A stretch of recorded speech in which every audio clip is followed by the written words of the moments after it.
Rodrick, hi, I'm Don Wruck. I'm the lawyer who's appointed to represent you tomorrow morning for the detention hearing. I want to spend a little bit of time right now talking to you a little bit about what happened, then more specifically about our strategies in going to court tomorrow in achieving hopefully what it is that you want, and that's getting out of here and going home. So why don't you take me back a little bit. I've read the police report. I know generally what one side of the story is. But as you know, in any of these kind of situations, there's always two sides to the story. So one of the things that I want to get so I can better represent you tomorrow is, from your perspective, what it was that happened, how we got into this situation, and then most importantly, how we're going to get you out. Okay, well, what's so funny is, like, the guy, it's a guy that's here, he went to jail yesterday, like, in front of my house. I'm going to tell you, like, what started it off. And, like, so I had to call somebody else for a ride because the ride that he was in, they couldn't move their car. So I waited for my ride to come. And my ride arrived at my house, I say like 1:30 a.m. What were you doing at 1:30 a.m.? These are some of the questions the court's going to ask. Everybody asked me that. I was waiting on my friend because one of my friends that I've been knowing for like a couple of years, he only like 19, but he a manager of a gas station. So he closed down the gas station pretty late. And he came and got me, I say, like at 1:30 to take me to my girlfriend's house, you know, to go see my daughter. And on our way there, we seen like several police officers, but, you know, I'm not too much worried about it because, you know, I wasn't doing nothing to be interfering with those. So I pull up there, I get there, and the police, like, they at the other end of the street, like on the opposite way of us, like, so they come down a one-way street. And I'm already out the car on my way to the door, so he flashes his light on me and he asks me, what are we doing? And I could have just like walked in the house on him, but I didn't want to do that and he think I was doing something wrong, so I just came back outside. And when I came back outside, he just like grabbed me, but the guy that Quail had with him, he already ran. You know, I guess he left his weed or whatever. So by the time I get to the car, he asked me, did I have anything on me? And I told him no. So he searched me, and then the other officer that was with him searched me. Did you have anything on you? I didn't have nothing on me. So then by the time, like, the other next two police cars got there, the next police officer, the third one that searched me, he came back and they said, well, who weed is this? And I said, well, it's not my weed. Well, he said, somebody gonna go to jail for this weed. And I said, it's not gonna be me. So then he tried to like put me in handcuffs, and I started tussling with him because I didn't want to go to jail for something that wasn't mine, but the other officer told me I shouldn't have did that. And that's how I got my hands cut up and my legs and my face and the whole nine. But you got your face cut up and your hands cut up? Yeah, and I feel like the force that they used wasn't right for what I was doing at that time. And then they used a whole can of mace on me. And then from what I know is they told me I passed out, all the people that was out there. Because it was people that honestly that didn't know me that came up to the police station that was trying to like help me and give away the story. So by the time I guess I like woke up and all of that, and I asked the officer what was I in jail for, and he told me for PC and resisting arrest. And the other officer said that they was gonna charge me as an adult. So I'm getting ready to get charged as an adult, and they had me in a cell where all the adults was at. Because, you know, I've been to jail before, and, you know, they took me to the adult cell. So I'm waiting, and I guess they was going to fingerprint me or whatnot. And the other officer said, well, he's only 17. He was like, well, he'll be 18 in a couple days, so let's just charge him as an adult. When's your birthday? August 16th. You're going to be 18 on August 16th? Yeah. So, and I already got to go to court August 12th for here. All right, now you spent a year at boys' school, right? A whole year, and that's something like I do not want to do again, especially for something I didn't do. But that's why I just been in my room just like sleep. Because I know like because my mom, she even told me like if I ever in my life came back to jail, she wouldn't come see me, anything like that. But I talked to her and she told me she'd be there because my friend Quill that I was with, he told her the whole story. And I guess she halfway believed it, but then she had no choice but to believe it the way that everything happened. All right, well, let me do this. Let me explain to you the process of what's going to happen tomorrow. Then let me ask you a few questions that hopefully will give me the best opportunity to, again, accomplish what we want to have accomplished. Tomorrow's hearing is for the purpose of the judge to decide whether or not to keep you here while the charges against you pend. Tomorrow's hearing is not the trial on the underlying charges, but merely a hearing to determine where you're placed while the case against you pends. So what the court's going to be looking at is really... They want to feel like I'm a threat to society, and I feel like I'm not a threat to society. Okay, well, let me finish. What the court's going to look at is not just whether you're a threat to society, because I don't think it looks to me, from at least what I've been able to gather from your record, that you're a threat to society or a threat to yourself. But more importantly, the court's going to want to be assured that you're able to return to all the future court proceedings. And the challenge becomes, in a case like yours, where this is not a first offense. And it's not like you had, just some, a small amount of pot on you, but you've been in trouble before. And not just what happened with finding the drugs, but then what happened after the police arrived and found the drugs.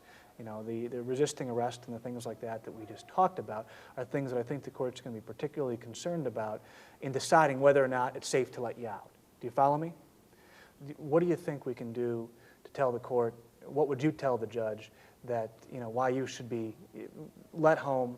Me, myself, personally, like I've been through a lot since the, 06 with this little juvenile system.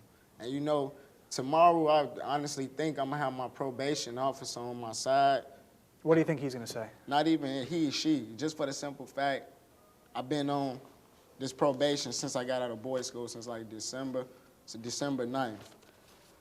Before that, I used to act away in school, bad grades, and I improved all that. I get good grades. I haven't been suspended this year. A lot of good things just been happening, and this is my last year. I'm supposed to be a senior. But see, what I was gonna do was, if I didn't have enough credits, I was gonna go to Job Corps. And I used to have a 6-point star tattooed on my arm. And my judge told me when I came back to court, he wanted me to have positive things, because I was supposed to get released August 12th. And he told me to have positive things. The only positive things that I had was that I found out I'm having another kid. So I gotta get myself prepared for that, because it's just not me no more. You've got one child, right? Yeah, and I got another one coming. Okay. And I just feel like I gotta live for that. And I don't know, I just really wanna go home. But if they feel like they don't wanna let me, then I understand that. But I'm gonna give me a lawyer to fight my case. Well, Rod, let me tell you this then. One of the things that I think we can talk about tomorrow is not just the reason why you want to get out so you can care for your child and the one that's on the way, but what do you think we should do to approach your mother? What do you think she's going to say? My mother, only thing I think she really going to say is, what happens, happens. But she know that the stuff wasn't mine, and that's why she going to be here tomorrow. Well, if she believes you, that's half the battle. That's why she going to be here tomorrow, because she believes me. Is she gonna say that she wants to take you home? Yeah, my mother, she will honestly tell you, I got a little brother that's 3, He ain't seen me in a whole year. But, he look up to me. So she gonna really look at that. And, he always want to follow me and do all that little stuff. And, I do a lot of things with him, play basketball. And I'm the only boy figure he got in his life. But I don't know. I just feel like I'm here for nothing. And, people in there, they why you ain't wilding out and acting stupid? Because there's no reason, Because only boys do manage little stupid things like that. Yeah, well, it sounds to me like what happened with you is being in the wrong place at the wrong time. That's what I see, but a lot of people not going to see that. And, just because I've been in trouble before, that's not going to help me, because I've been in trouble already. Well, that's why we're talking now. What I want to do is be able to distinguish what happened before versus all the progress that you made, like you talked about, and then distinguish this incident from what happened in the past. And as long as we're able to ask your mother if she wants to take you home, and she says yes, that's going to go a long way. If she doesn't, we're going to have to really develop and tell the story about all of these things that have been happening to you, and really show the judge that this is just you being in the wrong place at the wrong time. But see, me, I can honestly say, my judge, I got a judge named Judge Thomas. I think I changed over a lot of the years I've been in trouble, and I think 2008 been my best year. I'm finna go to school to be an electrician, try to do all them things. Well, Rod, let me talk to you about that, because the final thing I want to be able to do is show the court if you're out, what you're going to do to better your life. I know, for some reason, deep down in my gut, I know I'm going home tomorrow, just for the simple fact, my probation officer told me several times I'm the best client that she had. This year, I'm talking about I ain't really improved. And tomorrow when I go to court, if you guys be there, you will see like I really improved. Like it's like not even funny. Like the person I was and the person I became now is totally different, you know? Well, I'm going to call you to the stand as your own witness tomorrow, because I think that if you can explain to the judge and explain to the court the way you just explained this to me right now, that the court's going to really, I think, see through to who you are and the motivations that you have to get yourself on the right track. And I think the fact that you've got one child right now and one more on the way, what better motivating factor is there? My dad was locked up 10 years of my life, and he wasn't there, so I look at that and I always tell my mom, like, I want to be a better person than he was. And then it's like I can't do that, and all this stuff happened. And, it made me think like that. It made me feel bad. And, that now that I'm sitting here for nothing, it made me feel even worse. So, like, why do I got to go through this? Like, when you try to do something good, it's like bad things come to you and stop you from doing good things. But, I ain't going to let this stop me. I'm still going to go to school to be an electrician. Still going to take care of my kids, and I'm still going to be me. It's just something tried to stop me. And, that's what they call, like, downfalls in life. But I'm just going to pick myself back up. That's it. But, I just was at the wrong place at the wrong time. And if I would have knew that I had people that was like that'll leave stuff like that around, and for me to go to jail, I would have never been there. But, you got to learn from your mistakes. Because it ain't like anybody that just get in the car and just keep asking, like, hey, you got some drugs on you? That's just like me asking you now, like, hey, you got some drugs on you? You're just not going to go around asking people that, All right, so the point is, they weren't your drugs. They weren't on you. You didn't know that those drugs were in the car. I didn't know they was in the car. And when the police came, your buddy took off, you stayed. No, honestly, it's like, from what I remember, I got out the car, and I had a pop. I brought my girlfriend. I brought the pop. I just grabbed that. And, like, I seen the door just fly open in the back, like, and I look, and I see him running, and then here come the police car. So I just walk off. I close the door. And he, like, come in, and that's when I just come in, because, if I don't have anything, what's my reason to run, I should have went in the house. I wanted to do that, but I'm not that type of person, because I want to show people, like, oh, I'm not no bad person. That's why I went back and just talked to him, but he got aggressive with me, for no apparent reason. And then he thought I was an adult, because I got a nice gold chain, I came in here, nice clothes, and he think I was a drug dealer, and then they tried to take all my money. I got $453, and, they tried to take all my money, but I have a check showing that that's mine, and that's Were you why working they at the didn't. time? No, my auntie helped me out with a job. The whole summer I've been at my auntie's, cutting grass, cutting her friend's grass, doing a lot of stuff, because my auntie have a brain tumor in her head. Okay, let's not talk anything more about what happened at the time. Here's what I want to talk about. Just like what you were telling me. Let's talk about the things that you've got going positive in your life. Apart from your child, you were working all summer? All summer. Tell me about that.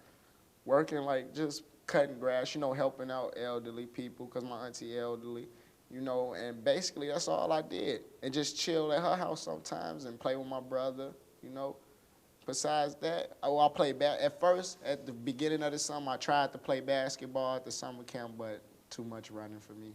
So I couldn't do that. So my auntie asked me what could I do to stay out of trouble. And they was gonna send me to Minnesota, but being on probation, you can't leave. And so I just stayed at my auntie's, and she gave me something to do. I make $150 a week doing nothing. All I gotta do is cut some grass and dust around the floors and pictures, and I'm done. And just talk to her. And that's basically it, my whole weekend. Okay, apart from work, where are you at with your education? My education, I'm a very intelligent, smart person. What's the last, tell me about it. Give me the specifics so I know what to ask. Okay, I went from a person getting suspended every day and expelled out of schools and having straight Fs to becoming, when I came out of boys' school, I started in boys' school, I started getting good grades. When I got out of boys' school, I stayed on like a C, I say like a C to B average, It took me a second to catch up to where the other kids was, but I still caught up to where I wanted to be. And and what made it so bad, like, when they was gonna take me off probation, I asked to stay on probation. They was gonna release me in this courtroom. I asked to stay on probation so it can push me a little harder, you know? Because, you know, if you got something riding over your back, you have no choice but to, you know, keep doing good because it's pressure. And that's just how I felt like I wanted. You know what I'm saying? Till I turned 18. And the best my judge said he can do is take me to court August 12th. And it's like when I go to court, he ain't gonna see, he gonna think that I was all about talk. But then from everything that I done did, why would I come and just mess up now? I'm 12 days away from getting released. 12 days. Let's kind of complete the circle of where we started this discussion of where you see yourself now in a few years. My future, I know where I'm gonna be. I can honestly tell you I'm gonna be an electrician. Like, cause that's what I'm striving for. I'm not gonna be nothing else. Ain't nothing gonna stop me from being an electrician.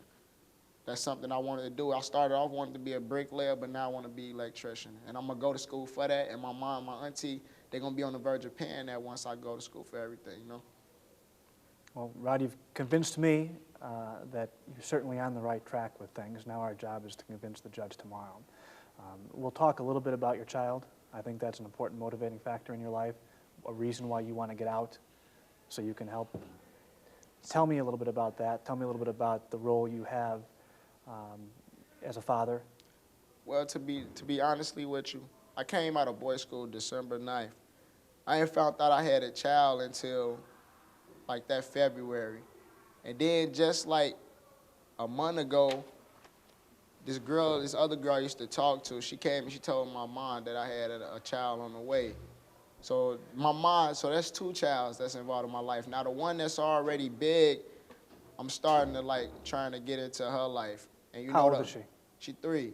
And the other one not even here yet. Like, and that's what's really hurting me, and that's what really make me think like I'm gonna be something like my father, because I hate being in the category of that. You mean your kids now are going to be looking and having memories of their dad being in jail? Yeah, like my dad having been like, why my dad don't have any pictures of me when I was a baby? You know, that's what I think about. Like all my pictures I look at, they be with my mom, grandma, and I look like what my father at. You know, he wasn't there. Why? Because he was in jail. Where's your dad now? My dad, you wouldn't even know he did 10 years in jail. He's somewhere living his life. Old, just living his life. I can't even tell you where my dad at right now. I ain't seen my dad since like 2004. And before 2004, before I seen him, I ain't seen him since 95. So I can't too much tell you nothing about my dad. Rod, you've spent time there recently, being detained. How would you say that you're different from the guys that you're spending all this time with that are locked up for doing all kinds of different things? Because something I learned from being just locked up, and you know what made it so bad, I went to boot camp.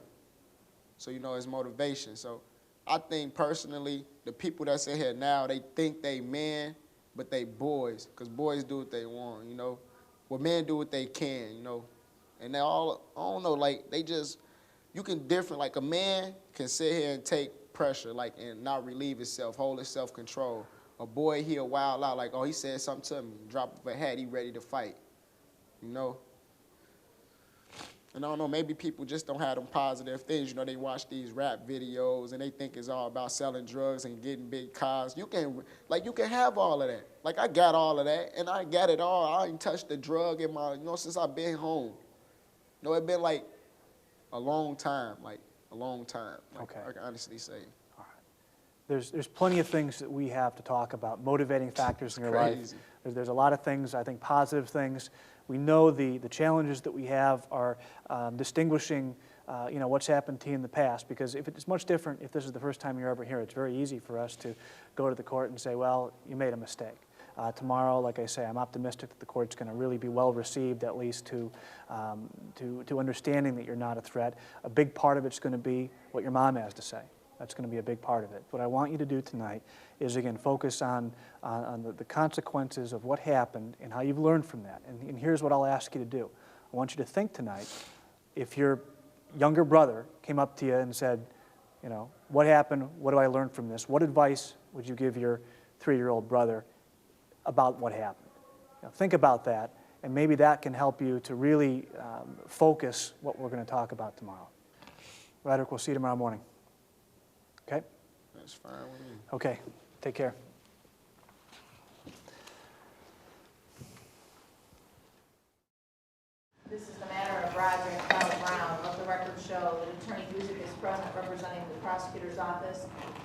Lakin is present from the intake department. Ms. Essex is present, probation officer.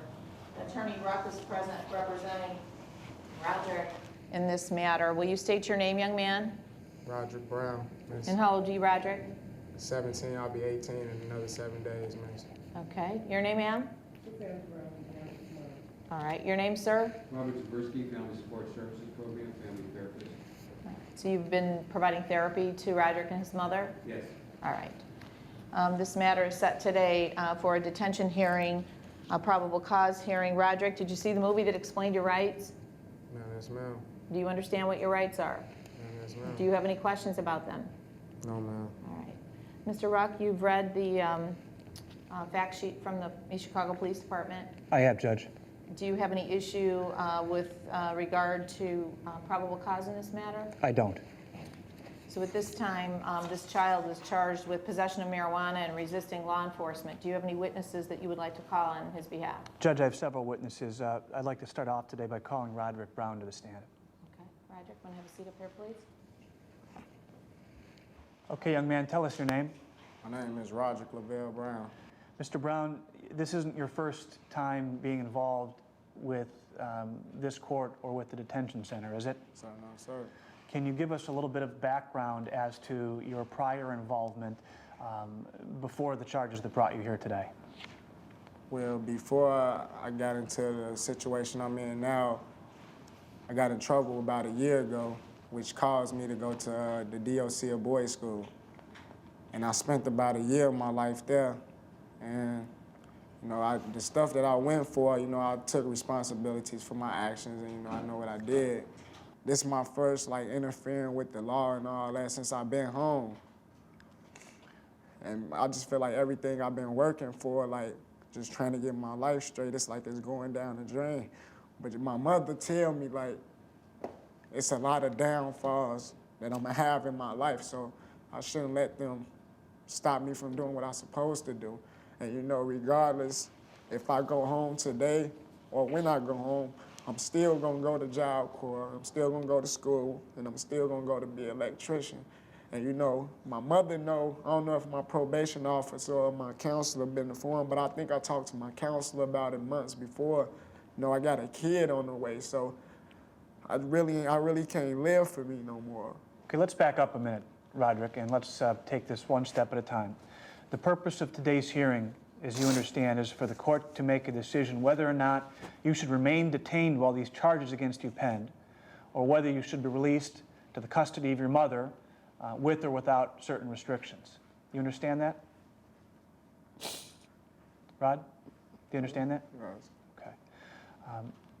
Rod, let's talk first about what brings you here today. You're being charged with possession of marijuana and resisting law enforcement. Without going into all of the details about what happened that night, let me just ask you a few questions. You were with somebody else that night, weren't you? Yes, my friend Marquell. Who was driving the car that night? Marquell.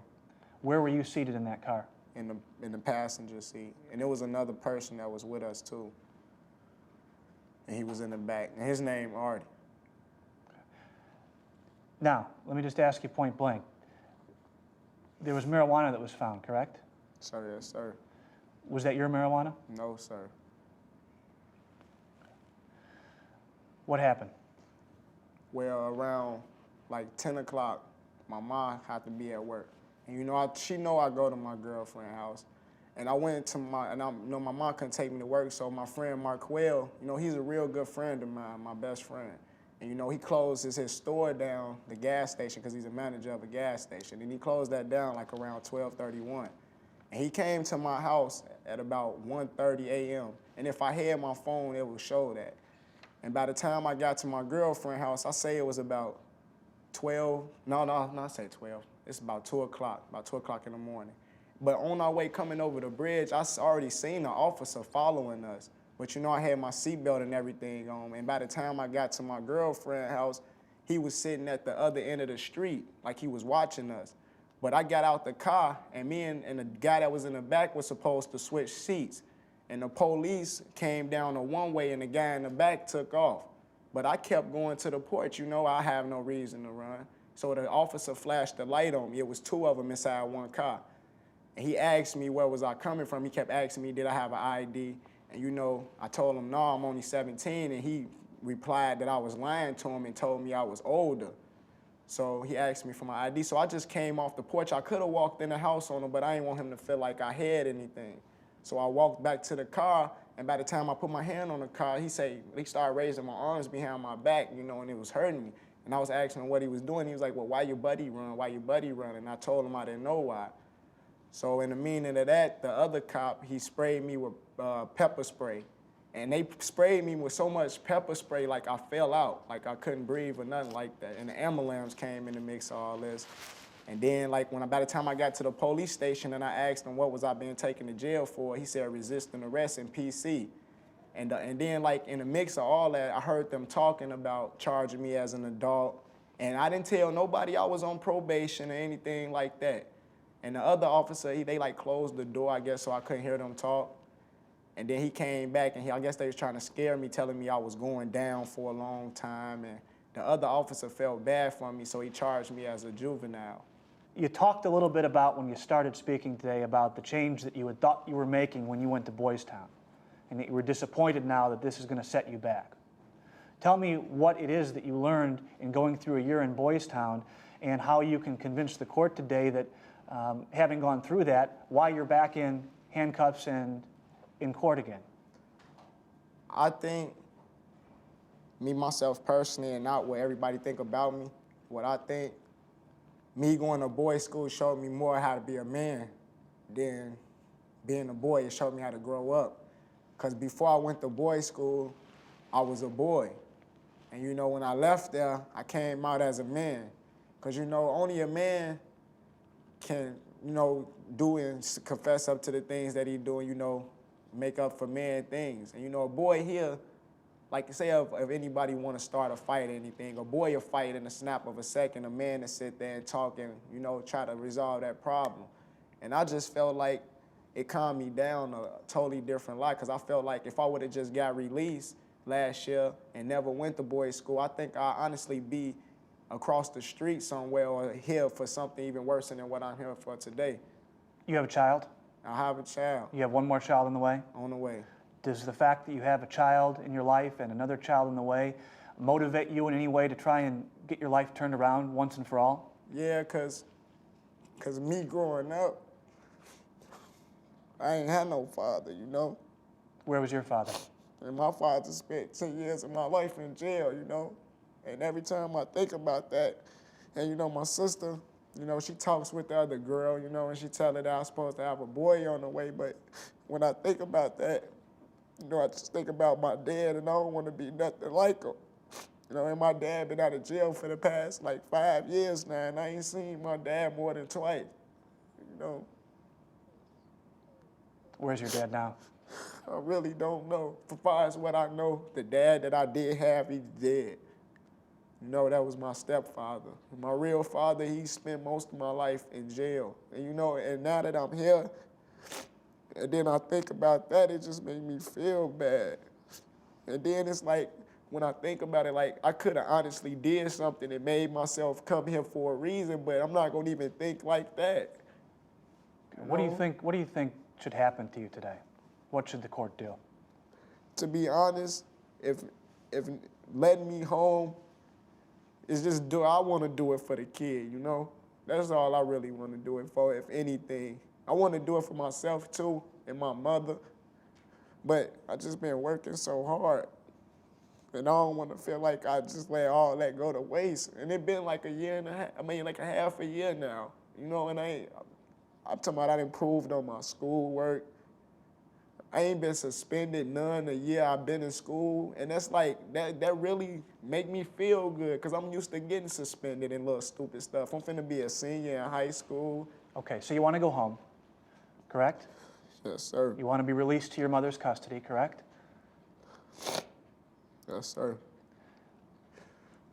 How can you, or what can you tell to the judge today that will convince her that you're going to return to all future court hearings, and that during the time that you're released in your mother's care, that you're not going to be arrested again and brought back to court on new charges? Well, for one thing, I'm going to stay out of places I really don't supposed to be and away from people in bad situations.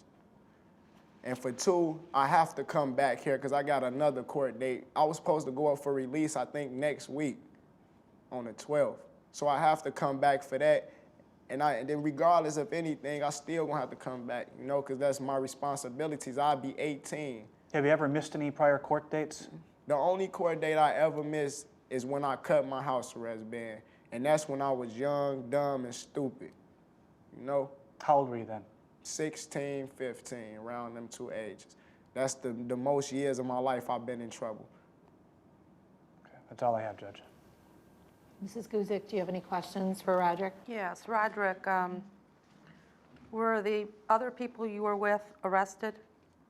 That I don't know, miss. Like I told you, when I got sprayed with the mace, I couldn't see nothing. And when I woke up in a police station. Okay, and where were you at when you got sprayed with the mace? I don't know the block. I don't know the street. I know the street, but I don't know, like, if I was on the 3900 block or the 40, but I know it was on the street called Drummond. And that's all that I do know. I don't know if anybody else went to jail. I know I woke up inside a cell. What time did you get picked up by the police? I believe it was like 2 o'clock, because I know when I left my house, it was 1:30 2 o'clock in the morning? in the morning, miss. And you had $453 on you to go shopping the next day. The next morning. Well, where were you going to be between 2 o'clock in the morning and the next day when you I went was shopping? going to be asleep at my girlfriend's house And where does she live? on Drummond, in front of the house where they picked me up from.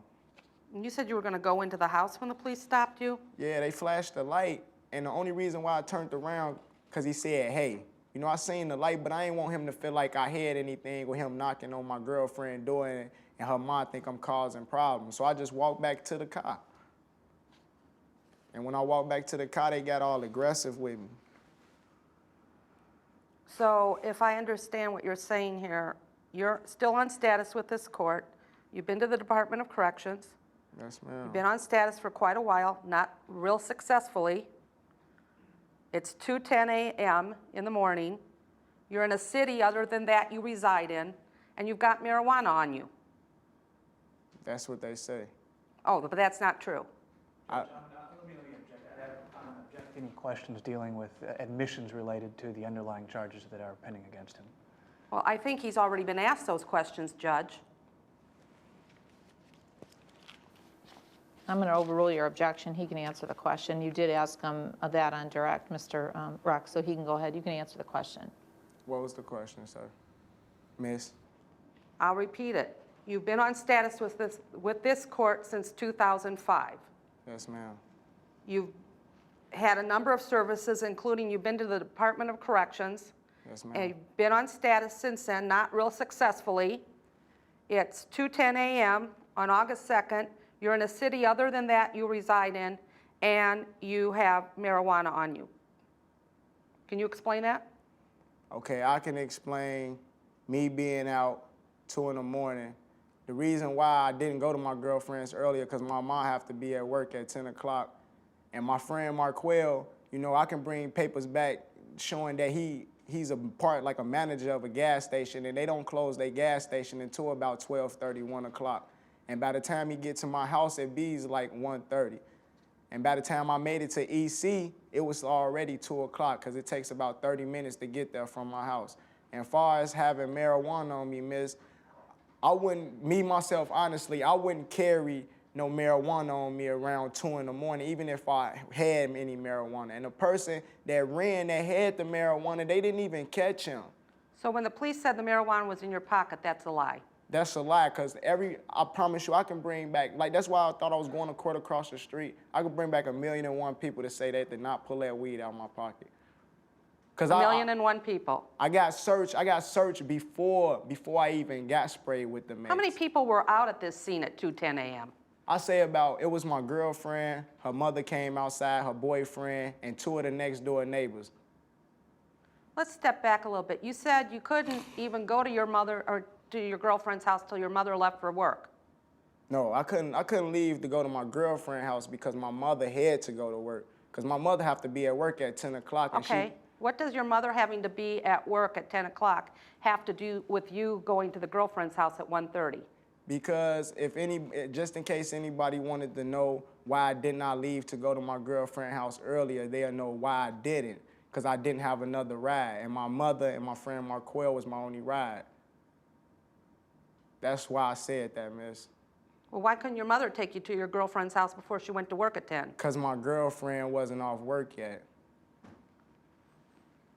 Did your mother approve of you being out at 2 o'clock in the morning? Yeah, I call every time I'm outside like that, I calls my mother and let her know where I'm going. I tell, like, my grandma, she been at my house for the past couple weeks, and I tell her where I'm going, and my mom calls me at night. Okay, and who is this Marquel?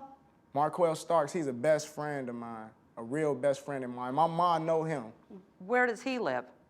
I know he lives on Barron in East Chicago. He's a good friend of yours, but you don't know where he lives? I know I knew he live on Barron in East Chicago. I don't know the address, but I know how to get there, man. How old is he?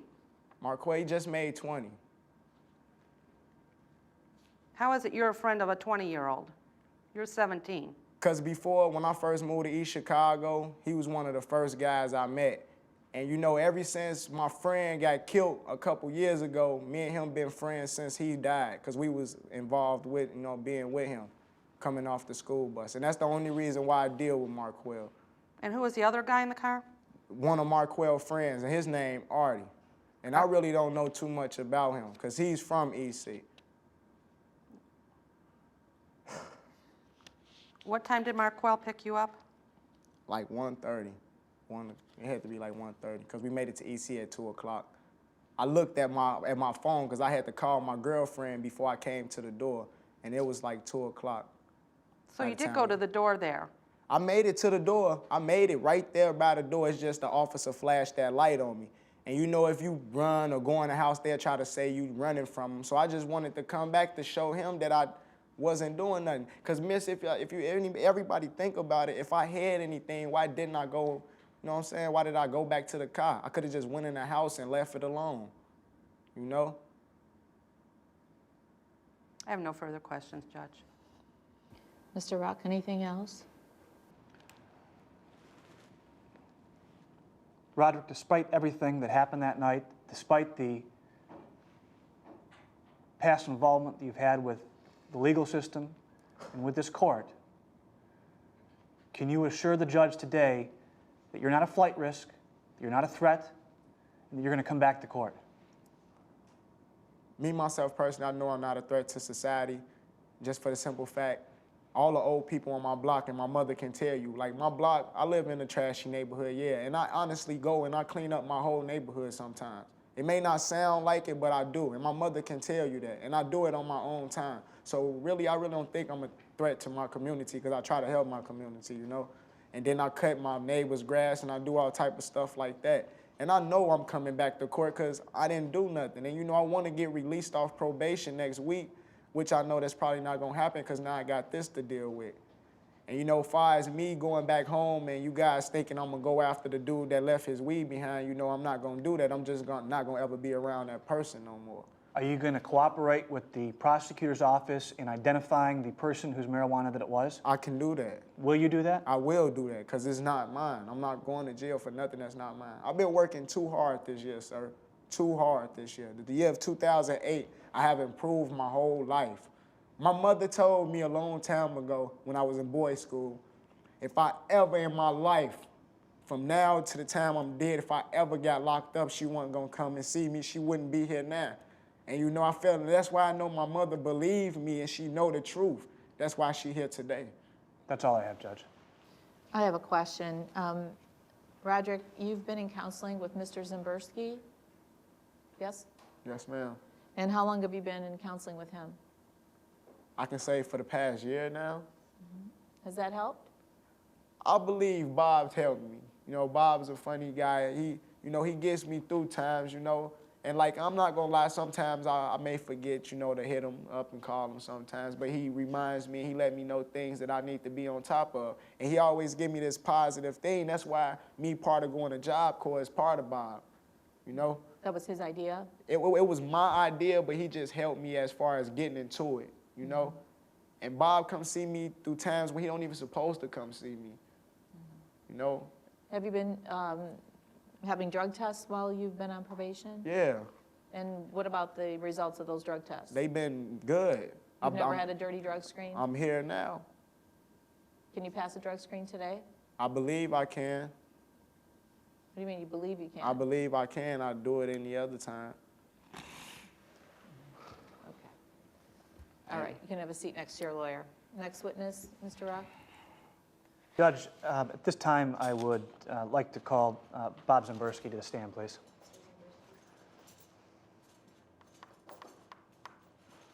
State your name, please, sir. Robert Zemburski. And Mr. Zemburski, what is your occupation? I'm a family therapist with the Indiana Juvenile Justice Task Force. How long have you worked in that capacity? About 3 years. What do you do? As a counselor, I develop a positive rapport with the clients and the family and try to find out what are the underlying causes of his oppositional defiance or behavior issues. Rodrick and I have been working together for approximately a year and a half. How often would you visit with him? Several times a week, an average of around 2 times a week. And were these therapeutic sessions? Yes. What types of things would you do? We would discuss conflict resolution, oppositional defiance, underlying causes of his anger, which I determined to be as a result of a lot of traumatic events in his life. What are the underlying causes of his problems? Well, I would have to offer the opinion that the underlying causes are due to the trauma that's been in his life. Deaths, witnessing deaths, abandonment issues, trust issues, and generalized anger. And sir, is this type of condition something that through your involvement is curable in a short period of time, or does it take an extended period of time with some setbacks even for the positive results ultimately to take hold? Well, when you say curable, it's definitely a major improvement over the past year. His behavior at the Department of Corrections was acclaimed. In fact, I remember a quote by one of the counselors saying that we would like to Xerox his behavior and apply that to a lot of the students that were at the Department of Corrections. So he's come a long way. He's done remarkably well. He's improved a great deal. Can you be more specific about the level of improvement that you've seen in the past year of working with him? Yes, it demonstrated he had an allegiance with a street gang, and there was a lot of respect that he got with the street gang, a lot of authority with the street gang, and position and recognition. And recently, Rodrick has terminated his association by removing the tattoos on his arms, which is a measurable feat. How significant of a step is that for somebody who's been affiliated with the gang to remove the gang signs from themselves? It's a monumental step to, under duress from the gang, to acknowledge the fact that he's not a gang member by having the gang tattoos removed from his arm. That's a remarkable feat. Apart from the outward changes that you just talked about, were there any internal changes that you were able to observe during the time that you were working with Rodrick? Yes, his openness to self-disclosure is huge. He is able to talk about things. When he first met me, he would basically give me short, brief, one-syllable answers. Yes, no, I don't know. And now, as evidenced by his testimony today, he's very open to self-disclosure and considers himself to be able to talk intelligently about anything that's bothering him. In dealing with people like Rodrick, notwithstanding all of the improvement that he's had, is there an expectation sometimes that there will be setbacks? There will be setbacks, as expected. Every once in a while, like 99% of the time he's fine, and that 1% can get him in a place like this. Is that what you believe has happened here? That's what I believe has happened here. Sir, what type of prognosis, if you will, would you be able to give to what happens next with Rodrick and your involvement with Rodrick? Well, my expected results with Rodney is that at his next court review hearing, I was recommending from Rodrick to be released from the Family Support Services Program because of his improved behavior. Let me play devil's advocate because I anticipate that this is going to be what's on everybody's mind today. How is it that you can, with confidence, tell the court today that what happened this last week is something that's not going to overturn the entire cart of progress that he's made? This single incident is a very negative thing to happen to Rodrick. It has an impact on his behavior. But when I'm viewing the overall behavior of his past performance and the strengths that he has and the changes that have occurred, I still feel confident that Rodrick would be acceptable to be released from the Family Support Services Program. Do you believe that it would be safe for him to be released from detention today? Yes, I do. Do you believe that it would be safe for him to be released to the care and custody of his mother? Yes, I do. Do you believe that there, if he's released, that there should be any type of restrictions conditioned upon his release in terms of curfew or anything like that? Well, continued probation up until his court hearing and the requirements and regulations of that probation. Thank you. That's all the questions that I have, Judge. Mrs. Guzek? No questions for Mr. Zemburski. Thank you, sir. You may have a seat for that. Next witness. Judge, I'll allow Rodrick's mother to stand. All right, Ms. Brown.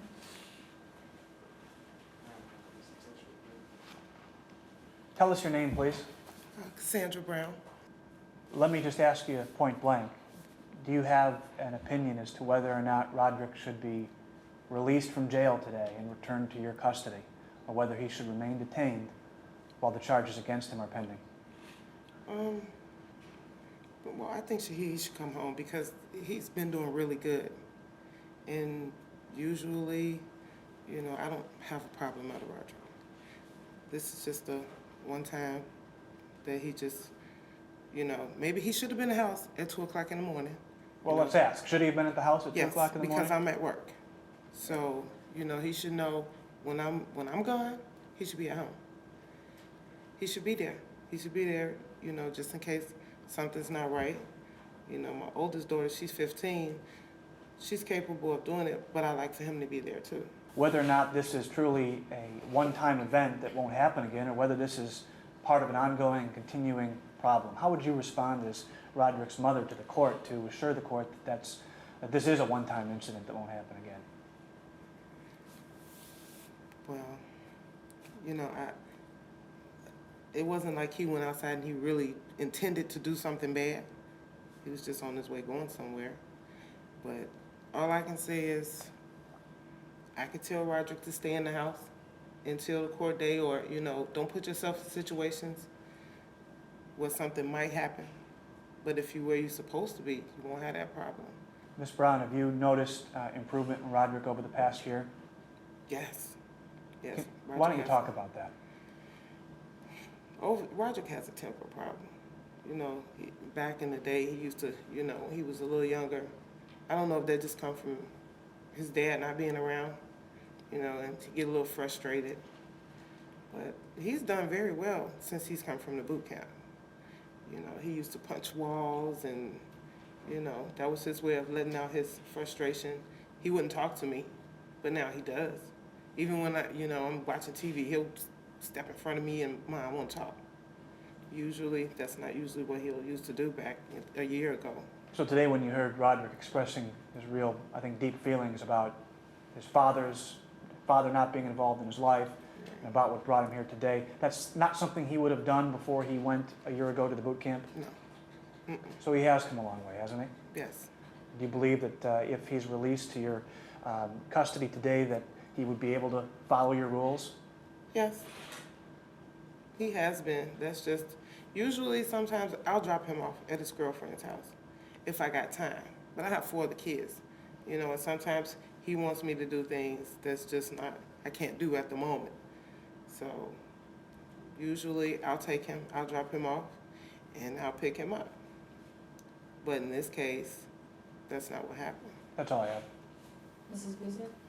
Ma'am, I just want to clarify, Marquell, when he testified, By the way he responded, it led me to believe that he had your permission to be in somebody else's car at 1:30 on his way to his girlfriend's. Did he or did he not have your permission? Yeah, he had my permission. I know Quill. I know Quill very well. Quill, he works at that gas station, so, you know, they'll call me. Like the night Rodrick went to jail, Quill called me. I knew Quill was picking him up. I didn't think he was gonna stay. I thought Rodrick was just gonna go see her and go back home. Well, then I'm kind of confused because you were saying that you don't want him out when you're working, you want him at home watching the other kids, but yet you're telling me it was all right for him to get in the car with this guy and go see the girlfriend. Well, that was for Friday, on the weekends, because Saturday morning I'll pick him up when I get off of work.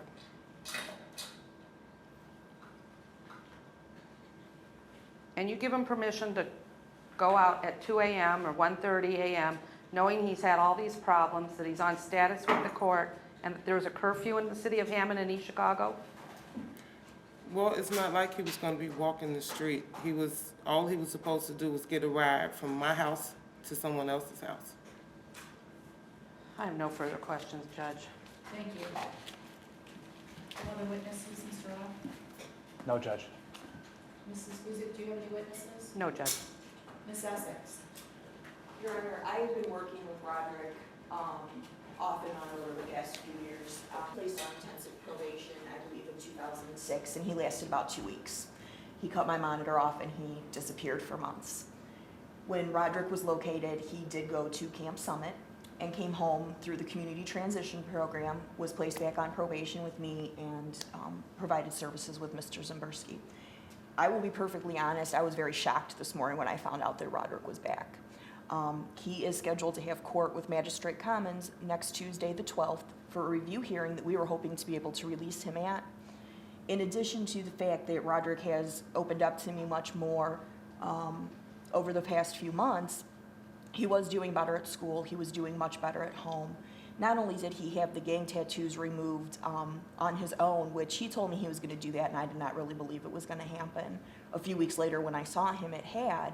He actually asked me to stay on probation throughout the summer until his 18th birthday at his last hearing, because he felt that the extra supervision for myself and Mr. Zemburski would really help him get through the summer to ensure that he would be able to stay on the right track. In almost 7 years, I've never had a juvenile ask me for that extra time with probation and with the therapist. They want to get off, get done, and call it a day. And Rodrick actually came to me and looked me in my face and said, "Can you please stay with me on my case? Let me stay on probation with you so that we can get through this." So I do believe that he's screwed up. I can't guarantee you that he will do what he needs to do at home, because at the end of the day, that is his choice. But I have seen a lot of improvement in him, and we don't see that a lot. Hopefully, if he does go home today, like I said, we can come back next week, and if need be, I will check on him myself personally every day between now and when he comes back to court if need be. But he's shown that he has tried to do the right thing. I have a question for Rodrick. You said that you have a baby on the way, right? Yes or no? Yes, ma'am. And you have a baby that's here. That's here. And how old is that child? That child is 2. Is that a boy or a girl? It's a girl. And is that with the same mother? No, there's 2 different people. Okay. Do you see that baby, the one that's already here? For the months that I've been knowing that I had it now, I've been going to see it for the past like 4 months, you know? So you didn't know that you had a child prior to 4 months ago? I was in boot camp or none of that. Nobody told me nothing. They kept it away from me. And my mother just told me like a month ago or 2 months ago. Well, actually, my little sister told my mother, and my mother told me that I had a kid on the way. So the girl that's going to have the baby now is not the girl to whose home you went Friday night? No, ma'am. So you have a different girlfriend now? Yeah, this is a totally different person. All right, well, let me ask you a real important question. Do you know how to use a condom?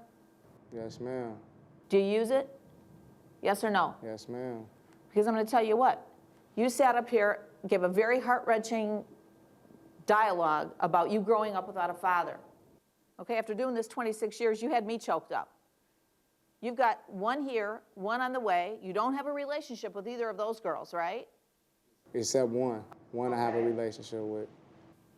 you're sitting here in a white outfit, which means you're detained. You've already been to boys' school. You were detained here prior to going to boys' school. And so I'm concerned for the children that you currently have and the kids that you're going to have in the future, and one of which is on the way, and you know, them growing up without a father. Are you concerned about that? That's why I'm here today, and I really feel like, if anything, if I go home today, it'll be for those 2 children. You know, even if the one that's not here yet, I still can be there for them. But regardless of what happened today, and regardless of when I get out, I'm still gonna take my responsibilities, because that's what I gotta do. Well, I commend all the improvements that you've made in your life, and you've had a lot of people here today that have testified to that. And I'm certain the removal of the tattoos was, as your therapist or counselor suggested, was monumental, and I applaud that. But today what I'm going to do is order that you submit to a drug test. I wasn't quite convinced that your response to whether or not you could be clean today, was, wasn't sure you were sure about it. But that's part of, you know, getting better and doing the right thing, is hanging around the people you need to be around and not hanging around the people you don't need to be around. And so I need to have, before you leave this facility, I'm going to order that you have a drug test. I'm going to find probable cause to believe that you've committed a delinquent act, refer the matter to the prosecutor's office to file their petition. And I'm going to set this matter over for, actually I'm going to do the hearing. I'm going to set it for August 15th, which is Friday. So Magistrate Commons won't hear that. I will be hearing that review on his current case. And if that's okay with you, Mrs. Guzek, if you can have your petition filed, we can proceed with initial hearing on that date as well, August 15th at 9 a.m. And I will order that if this young man tests negative, if he has a clean drug screen, I'm going to order that he be released on an electronic home monitor so that he can be monitored every day till we come back to court on the 15th at 9 o'clock. If he's dirty, then he's going to stay here till we come back to court on the 15th. Do you have any questions? No, ma'am. Any questions, ma'am? No. Mr. Wruck? None. All right, this hearing's adjourned. Thank you. I felt it went perfect. I didn't think I was gonna be in there that long. You know, I feel like I'm gonna go to the crib. I'm just gonna stay away from negative people now. That's it. That's all I can do. Well, I guess I've been doing so well that they was more on my side and believed me on everything that I did. So, you know, my counselor, man, him been talking over some things. So, you know, when he come give me my drug test, I should be fine. And then hopefully I'll be able to go home. By the time I get to that front, I'll be able to go home. That's when he take the drug test. I don't know, you know. That part, I don't know. I don't know. You know, that's his word. And he gotta learn, his word is his bond. If he wasn't smoking, he wasn't smoking. So, we'll see in a minute. I'm not worried about it completely. I'm going home. That's the whole thing. I'm going home today, so. I think a lot of his testimony was very truthful, but probably just experience. 26 years, you're out at 1:30 in the morning, you know, you're with your buddies, you're out, you know, come on. I mean, there's only so much you can do after midnight, and he's going to the girlfriend's house at 2 in the morning, and I'm hoping upon hope that he is clean, because it'll make his testimony a whole lot more credible. But, you know, this is a kid with a pretty extensive history and a pattern of behavior that's really hard to change. It's hard to change in that 18-month period of time between boys' school and being home for 6 months. And it's summer, and there's a party atmosphere, sort of. So, you know, that I decided when he wasn't real sure that he was clean or not. When you say, I forget what he said, but it was, I suppose so, or I imagine I can, or something like that. So I'm hoping that he's clean. But yeah, I figured out he's probably out with his buddies. And so if he's dirty, that's going to be a lesson for him to learn that he'll have to stay here till August 15th.